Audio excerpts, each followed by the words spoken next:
Hello students, question number 20 from JEE Main 2021, 25 February shift 1. The question is, if Rolle's theorem holds for the function this in the interval 1 to 2 and f dash of 4/3 equal to 0 है, यानी कि C of Rolle's theorem जो है 4/3 है, तो आपको बताना है कि ऑर्डर्ड पेयर A, B क्या आएगा। तो सबसे पहली बात, अगर रोलीज थ्योरम एप्लीकेबल होती है किसी इंटरवल A से B में, तो इसमें फंक्शन कंटिन्यूस होता है, डिफरेंशिएबल होता है और f of a is equal to f of b होता है। ये एक कंडीशन होती है। और दूसरी कंडीशन ये कि किसी पॉइंट सी पर उसका डिफरेंशिएशन का वैल्यू ज़ीरो होता है।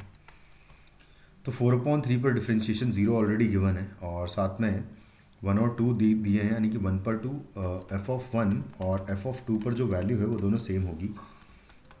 तो इन दोनों को इक्वेट कर दूंगा मैं।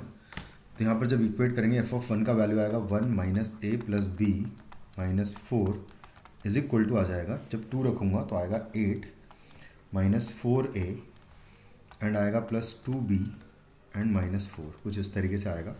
-4 से -4 कैंसिल आउट कर देंगे एंड बाकी सबको इधर लाऊंगा तो यहाँ पर 3a बचेगा और यहाँ पर बचेगा -b और बाकी इक्वल टू 7 लिख दूंगा मैं, क्योंकि वो 8 माइनस 1 7 हो जाएगा। तो ये हो गया आपका फर्स्ट इक्वेशन। सेकेंड इक्वेशन के लिए मैं डिफ्रेंशिएट कर दूंगा तो एफ डैश एक्स का वैल्यू आएगा 3x² माइनस 2ax एंड आएगा प्लस b।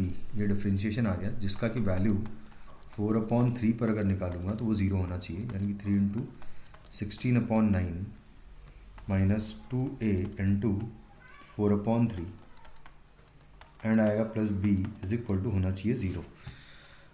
तो 3 से कैंसिल आउट कर दूंगा और 3 से फिर मल्टीप्लाई भी कर देंगे पूरी इक्वेशन को, तो यहाँ पर आएगा 16।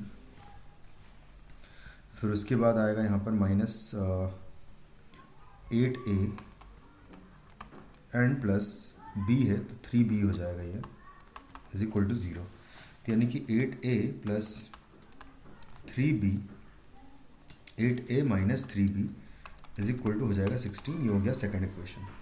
इन दोनों इक्वेशंस को सॉल्व कर लूँगा तो 3a ये 8 है और 3a minus b is equal to है 7।